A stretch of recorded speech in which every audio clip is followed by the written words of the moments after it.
Bienvenidos a las predicaciones de la Iglesia Yeroviá. Sigamos creciendo juntos a la luz de la palabra de Dios.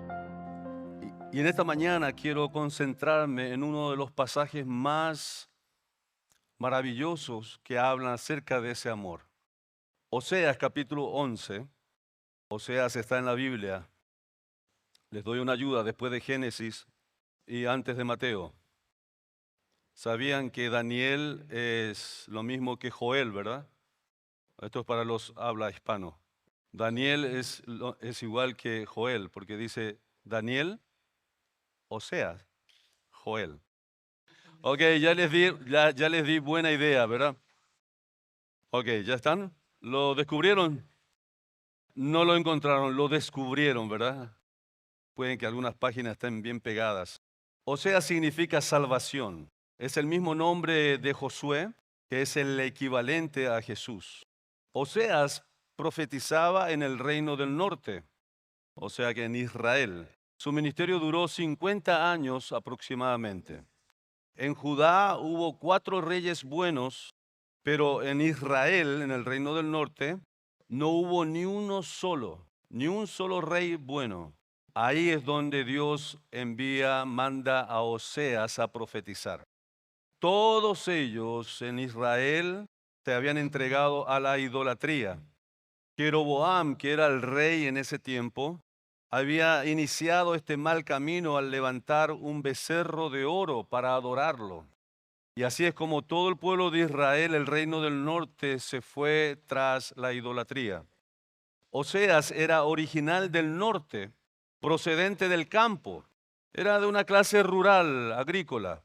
Su mensaje era muy significativo porque simboliza el estado espiritual de Israel a través de una ilustración muy particular y hasta grotesca. Dios utiliza el matrimonio de Oseas con una ramera para señalar al pueblo de Israel su idolatría e inmoralidad, que así como experimenta Oseas después con su esposa, una ramera, una experiencia de infidelidad por parte de su esposa y abandono de su esposo. Dios demuestra a través de esta experiencia de este profeta el estado espiritual de Israel. Así como Israel también se había casado con Dios, Israel también había engañado a Dios, su esposo, y le había dado la espalda en infidelidad y adulterio en su compromiso con su esposo Jehová. Es muy llamativo que la historia sigue repitiéndose hoy. Así como nos dice Deuteronomio 32:15, el pueblo rechazó a Dios, su hacedor, y menospreció la roca de su salvación. Esa historia se sigue repitiendo. El pueblo que Dios ha hecho sigue rechazándole a su hacedor. Así vemos que el pueblo que Dios amó y escogió por puro amor se fue tras otros dioses, adulteró espiritualmente, yendo tras de Baal, adorándolo como el proveedor de sus bienes, aunque confiaba en Jehová su Dios como aquel que iba a defenderle de sus enemigos. Por esto se dice la Biblia que el pueblo de Israel adulteró contra Jehová. No simplemente fornicó, adulteró, teniendo a Dios como su esposo, confiando en este Dios como su protector, pero al mismo tiempo él adoraba también a otros dioses. Esto, hermanos, es adulterio. Y es una historia que sigue repitiéndose hoy en día, incluso en el pueblo de Dios. Así como Lucas presenta la historia del hijo pródigo, Oseas nos presenta a la esposa pródiga y al pueblo pródigo. Vamos a dar lectura de este capítulo 11 de Oseas. Cuando Israel era muchacho, yo lo amé, y de Egipto llamé a mi hijo. Cuanto más yo los llamaba, tanto más se alejaban de mí. A los Baales sacrificaban y a los ídolos ofrecían sahumerios. Yo con todo eso enseñaba a andar al mismo Efraín, tomándole de los brazos, y no conoció que yo le cuidaba. Con cuerdas humanas los atraje, con cuerdas de amor, y fui para ellos como los que alzan el yugo de sobre su cerviz. y puse delante de ellos la comida. No volverá a tierra de Egipto, sino que el asirio mismo será su rey, porque no se quisieron convertir. Caerá espada sobre sus ciudades y consumirá sus aldeas. Las consumirá a causa de sus propios consejos. Entre tanto, mi pueblo está adherido a la rebelión contra mí. Aunque me llaman el Altísimo, ninguno absolutamente me quiere enaltecer. ¿Cómo podré abandonarte, oh Efraín? ¿Te entregaré yo, oh Israel? ¿Cómo podré yo hacerte como Adma o ponerte como a Zeboim? Mi corazón se conmueve dentro de mí, se inflama toda mi compasión. No ejecutaré el ardor de mi ira, ni volveré para destruir a Efraín, porque Dios soy y no hombre, el santo en medio de ti. Y no entraré en la ciudad. En pos de Jehová caminarán, él rugirá como león, rugirá y los hijos vendrán temblando desde el occidente. Como ave acudirán velozmente de Egipto y de la tierra de Asiria como paloma. Y los haré habitar en sus casas, dice Jehová. Me rodeó Efraín de mentira y la casa de Israel de engaño. Judá aún gobierna con Dios y es fiel con los santos. Vamos a orar. Padre, te damos gracias porque podemos emprender este mensaje guiado por tu Santo Espíritu. Este es un pasaje, Señor, que viene de tu corazón.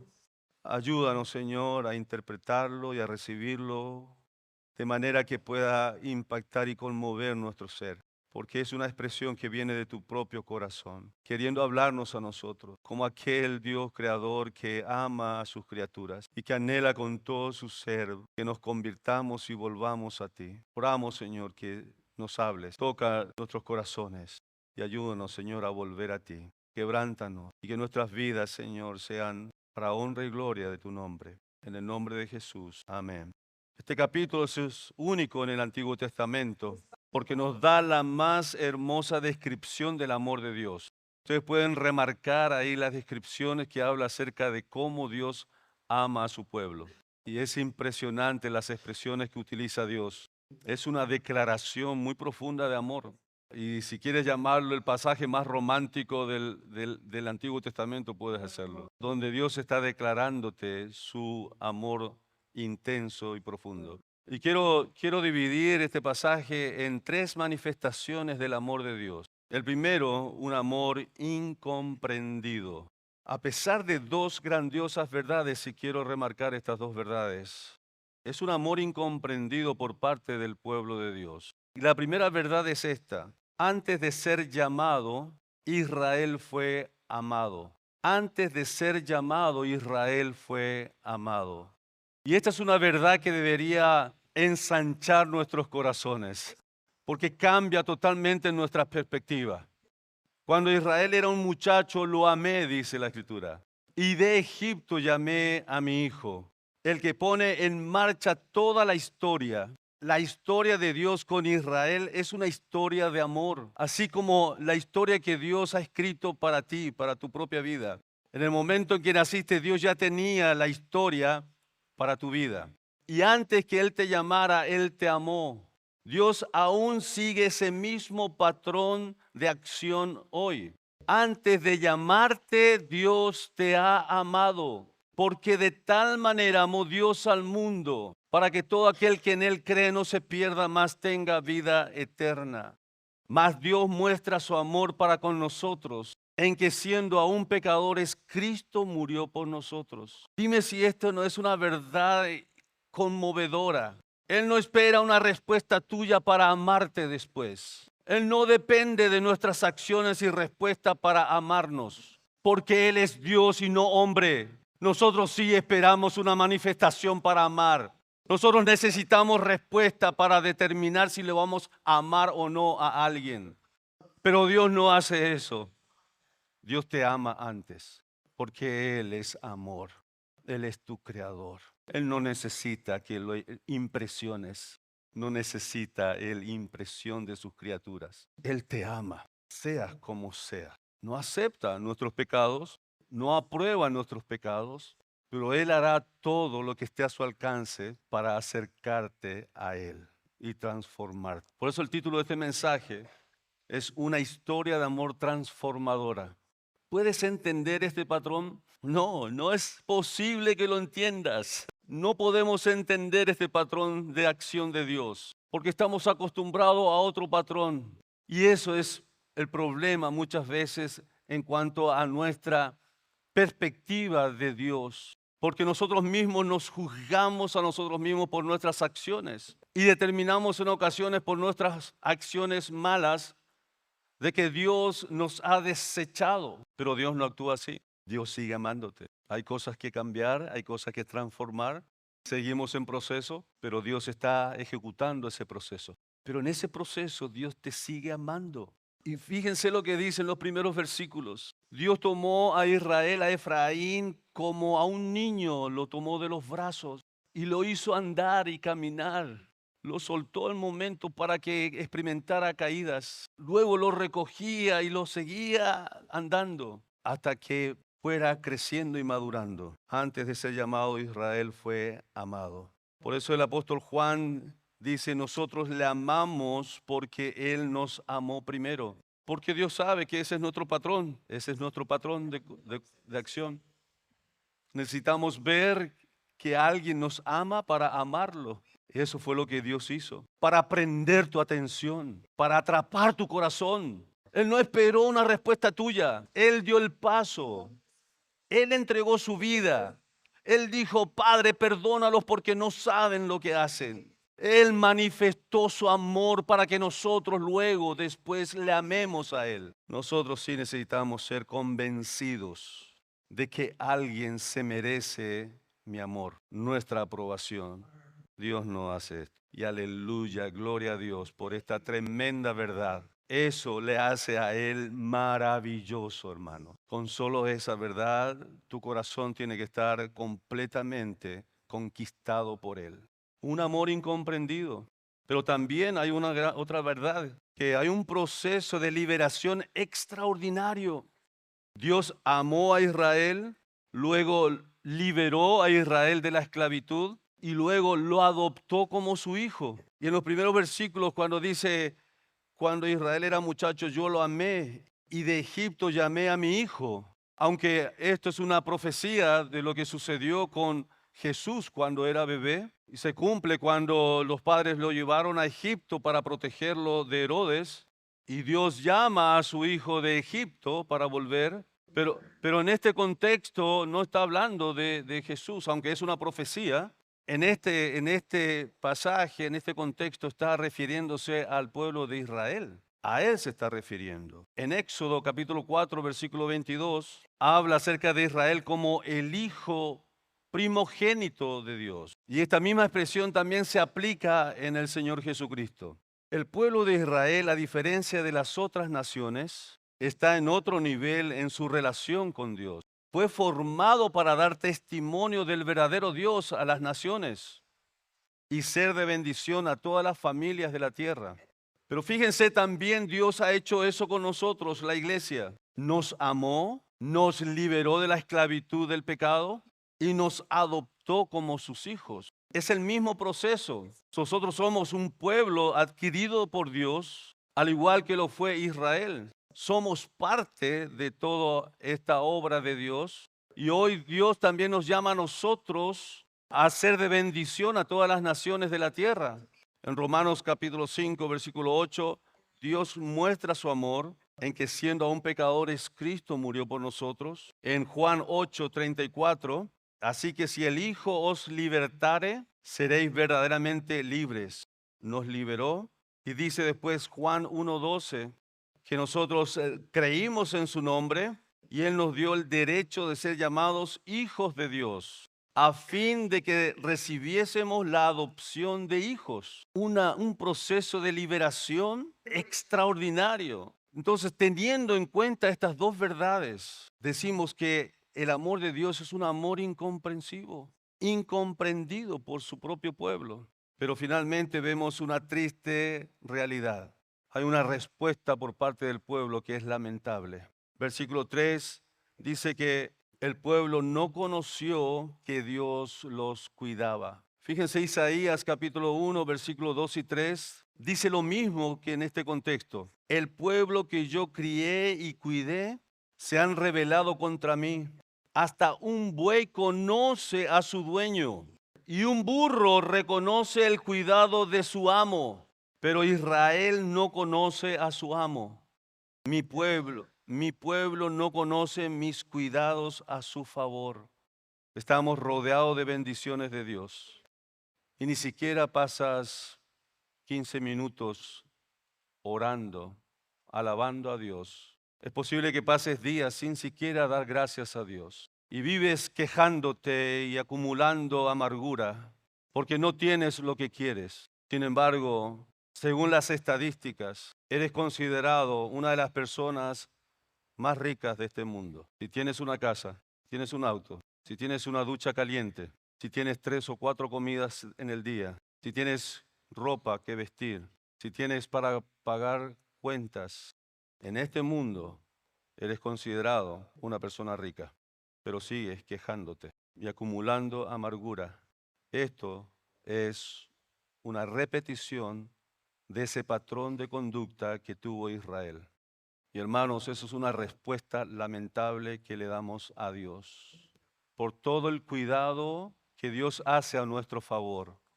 Y eso hace que ese amor de Dios sea incomprendido. Tú todavía no comprendes ese amor.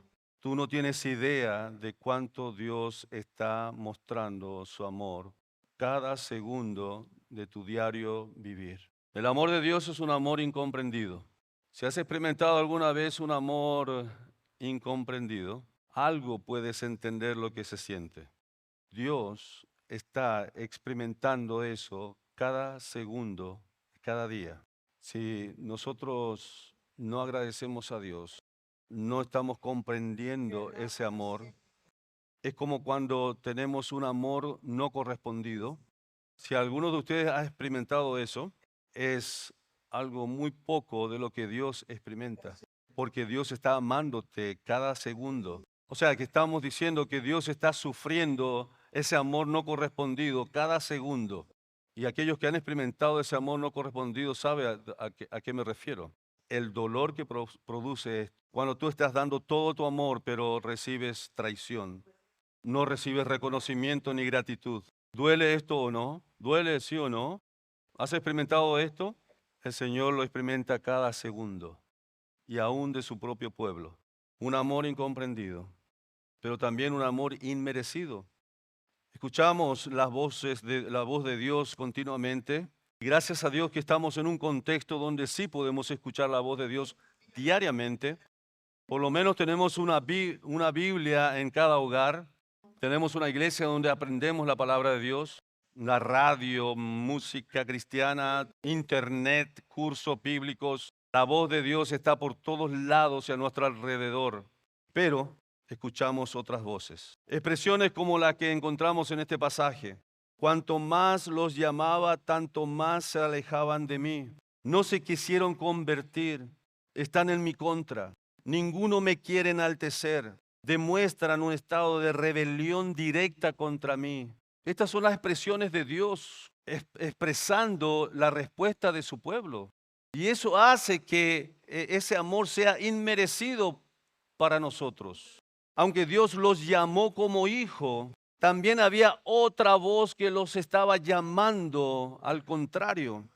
Y lamentablemente el pueblo quiso escuchar esa voz, una voz que lo invitaba a la tentación, para alejarse de Dios, para sacrificar a los Baales. Y amaron y se entregaron a la idolatría y a la inmoralidad. Ahora, hermanos, todos tenemos esa misma tendencia. Usted y yo tenemos la tendencia de ser idólatras. Somos idólatras e inmorales en potencia. Usted sin la palabra de Dios, sin la obra de Dios, va a ser un idólatra e inmoral. Sin la palabra de Dios, sin Dios, usted va a ser inmoral e idólatra. Vamos a sacrificar también a los otros ídolos. Y esto hace que resulte para nosotros imposible que cambiemos. porque esa naturaleza pecaminosa está en nosotros. Es una condición natural que hemos nacido con Él. Somos de una raza caída, pervertida.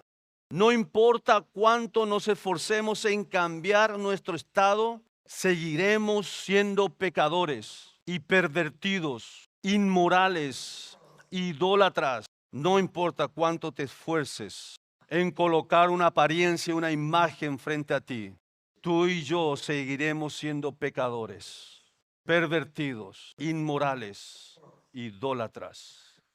Eso no podemos nosotros cambiar. Seguiremos siendo pecadores, con inclinación hacia el mal siempre. ¿Conoces aquella famosa frase? Aunque la mona se vista de seda, sigue siendo mona. ¿Viste a una mona de vestido de seda? Va a seguir haciendo monadas. Es su naturaleza. Nosotros igual.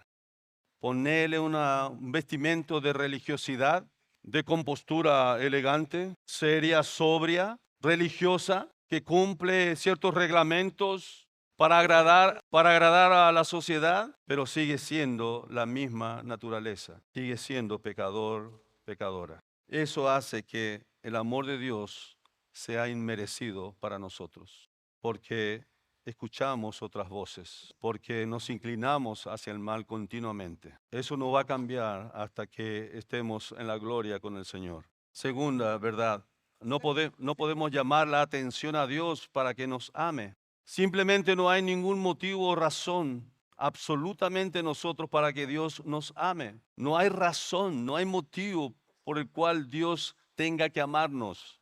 Al contrario, hay muchas más razones para que Él no nos ame. Somos total y absolutamente repudiables porque no hay nada sano ni limpio en nosotros.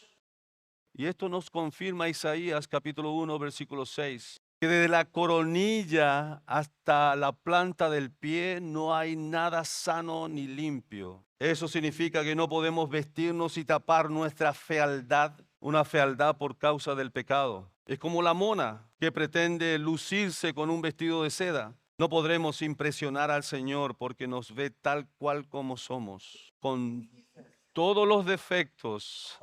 No importa la vestimenta que quieras utilizar. No importa la religiosidad con que quieras vestirte. Dios ve lo profundo de tu corazón y sabe cómo eres. Lo único que nos queda a nosotros es venir a Él así como somos y estamos, así de feos y miserables. No fingir ni intentar ocultar nada, solo reconocer cuán perdido estoy y que necesito urgentemente de su perdón y restauración a través de su Hijo Jesucristo. Eso es lo único que tú y yo podemos hacer. Ven ante Él así como estás. No intentes impresionar a Dios. Él lo sabe absolutamente todo. Solo dile, Señor, aquí estoy. Tú sabes todo lo que hay aquí adentro. Mi mente y mi corazón está expuesto delante de tus ojos. Haz conmigo lo que puedas hacer, Señor. Perdóname, límpiame. Sé que soy feo, soy un miserable, lleno de excusas, lleno de orgullo y autojustificaciones. Y muchas veces intento impresionarte. Muchas veces intento impresionar a los demás. Pero yo sé que tú me miras como soy. Sé que delante de ti no puedo impresionarte. Aquí estoy. Haz de mí lo que puedas hacer, Señor. Haz de mí lo que quieras hacer. Me entrego a ti. Límpiame, sáname. Hazme esa criatura nueva que tú quieres hacer. Porque tu amor es transformador y lo acepto. Lo necesito. Quiero ser una criatura nueva. No como las otras que están afuera, sin Dios, sin esperanza, sin Cristo. Quiero ser diferente. No merezco, pero acepto tu misericordia. Necesito tu perdón. No podemos llamar la atención a Dios para que nos ame. Pero por último, no queremos a Dios en nuestras vidas. Eso hace que el amor de Dios sea inmerecido también. Porque no queremos a Dios en nuestras vidas. Tratamos de sacudirnos cada vez que tenemos una posibilidad de comprometernos con Dios. Nos asusta el compromiso con Dios. Cuanto menos de Dios en mi vida involucrado, mejor para mí. Yo puedo manejar ciertas cosas y áreas en mi vida personal y tengo reservas para con Dios. En resumen, hermano, no queremos a Dios en nuestras vidas. ¿Qué pasó cuando Moisés pareció morir en el monte? Inmediatamente el pueblo se entregó a la idolatría y atribuyeron todas sus victorias a un becerro, a un toro. Así somos nosotros también. Un amor inmerecido y por último un amor incomparable. Cuando le damos la espalda a Dios con frecuencia, se demuestra que ese amor es incomparable, porque Dios sigue amándonos. A pesar de que hemos dado la espalda a Dios, el tierno amor de Dios hacia una Israel que no veía el cuidado de Dios. Esta es nuestra naturaleza y nos hacemos la gran pregunta: ¿por qué a pesar de ser cristianos le damos la espalda tan fácilmente a Dios muchas veces? ¿Acaso Dios da su espalda a sus hijos? Contesta esta pregunta. ¿Dios da su espalda a sus hijos? ¿Puedes imaginar que por un solo segundo Dios nos diera la espalda? ¿Te imaginas lo que puede suceder? Que Dios nos diera la espalda sería trágico para nosotros. Pero nosotros nos sentimos con derechos muchas veces de darle la espalda a Dios. Aún así, dice la Escritura, ninguno absolutamente quiere enaltecerme. No conoció Israel que yo le cuidaba. Hermanos, Dios hace tanto por su pueblo. Dios hace tanto por tu vida y tu familia, que muchas veces ni siquiera lo vemos. Estamos acostumbrados a las bendiciones de Dios, que ni siquiera nos detenemos a considerarlas. Cuando se compadece Dios de los que se rebelan. Y en este pasaje vemos justamente a un Dios lleno de misericordia sobre un pueblo rebelde. Dice que Él los atrae con cuerdas humanas de amor, no con una manipulación dura. Dios nos quiere ganar, pero no por medio de la fuerza bruta. Él lo va a hacer a través de su amor. Él les da descanso y libertad para respirar. Y aquí en esa expresión que dice que Él quita la yunta, como el yugo que es quitado de los toros, y eso se hacía para darle descanso y alivio a los toros en su cansancio. Es como nosotros decimos muchas veces, Dios aprieta pero no ahorca, ¿verdad? A veces Dios quita esa falta de aire para darnos alivio. Y hemos pasado cada uno de nosotros experiencias así, en donde parecía que todo se iba a acabar. Comienza la desesperación y Dios comienza a quitar eso tan pesado sobre nosotros para darnos alivio y respiro. Dios tiene misericordia aún de aquellos que se rebelan, pero también dice que Él les proveyó comida. ¿Cuántos de nosotros hemos comido bien en estas 2 semanas? Vaya que Dios ha sido bueno, ¿verdad? Por cada plato que hemos recibido fue Dios. Dios es el que provee. No es tu capacidad, no es tu trabajo. Y somos muy hábiles para atribuir estas bendiciones a otras fuentes. Hay personas que ni siquiera dan gracias a Dios por la comida, pero Dios es el que está proveyendo. Dios tiene misericordia aún de los que se rebelan, dándole incluso comida todos los días. Pero también el amor de Dios es incomparable cuando viene la mano de prueba o de castigo de Dios. Aquí menciona en este pasaje que Israel iba a pasar por espada. Dios iba a disciplinar el adulterio y el pecado de su pueblo, pero todo esto tiene que ver con su amor. Dios está empujando a su pueblo a través de su disciplina y castigo para que venga otra vez a Él, para que lo busque a Dios, para que vuelva a experimentar el amor de Dios. Esta rebelión del pueblo significa de que este pueblo había estado bien con Dios antes.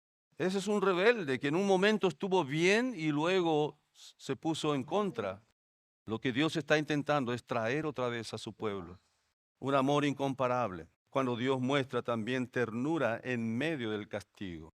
Esa expresión allí en el versículo 8, ¿cómo podré abandonarte, oh Efraín? ¿Te entregaré yo, Israel? ¿Cómo podré yo hacerte como a Adma o ponerte como a Seboim? Mi corazón se conmueve dentro de mí, se inflama toda mi compasión. No ejecutaré el ardor de mi ira, ni volveré para destruir a Efraín, porque Dios soy y no hombre, el santo en medio de ti, y no entraré en la ciudad. El amor incomparable de Dios se muestra en medio aún de la disciplina y su castigo. Él está diciendo, ¿cómo yo voy a continuar con esta ira sobre mi pueblo? Toda mi entraña, todo mi interior se está conmoviendo dentro de mí. Hay una lucha dentro de mí entre la justicia y mi amor por mi pueblo. Y mi amor se está ensanchando, encendiendo. ¿Cómo voy a destruirte? ¿Cómo podré abandonarte? La justicia demanda que Él haga esto, pero en su corazón Él debe encontrar una manera para dar salvación a su pueblo. ¿Entiendes esta lucha de Dios? Le ponemos a Dios muchas veces en una situación muy difícil, ¿verdad? Jugamos con su amor y jugamos con su justicia, pero Él en su tremendo amor sigue buscando la manera de no aplicar su justicia y su ira contra el pecado. Está buscando conquistar nuestro corazón y atraernos hacia Él. Y eso fue lo que Él hizo en el sacrificio de su Hijo Jesucristo. Sobre Cristo Jesús, su Hijo, derramó toda su ira. La justicia de Dios derramada sobre la persona de su Hijo Jesucristo, para que luego la gracia de Dios sea derramada sobre nosotros. Y vos y yo disfrutemos de esa justificación, porque Dios soy y no hombre. La paciencia, el perdón y la compasión del Señor hacia su pueblo parece increíble hasta que reconocemos que Él no es un hombre, sino Dios. Su amor y perdón son de un orden muy diferente. El hombre no puede soportar a otros cuando está cansado, estresado, enojado. El hombre a menudo está dispuesto a reconciliarse si la parte ofensora ruega por perdón. El hombre a menudo está dispuesto a solamente a ser reconciliado si la otra parte está de acuerdo. El hombre cuando se reconcilia no vuelve a colocar al ofensor hacia un lugar de estatus y compañerismo. Lo dejamos como enemigo. El hombre no restaurará a un ofensor sin un tiempo de pruebas. El hombre no amará, ni adoptará, ni honrará con aquel que le ha hecho mal. Esto es lo que hace el hombre, pero Él no es hombre, Él es Dios. Esta es la historia de amor que nos transforma. A todo aquel que ha venido a Jesús, rogando por perdón y salvación, con un amor incomprensible, un amor inmerecido y un amor incomparable. Ese es tu Dios. Si has conocido a su Hijo Jesucristo como tu Salvador, vamos a inclinar nuestros rostros y vamos a orar. Esperamos que esta exposición haya sido de edificación a tu vida. Compártela para seguir sembrando con esperanza.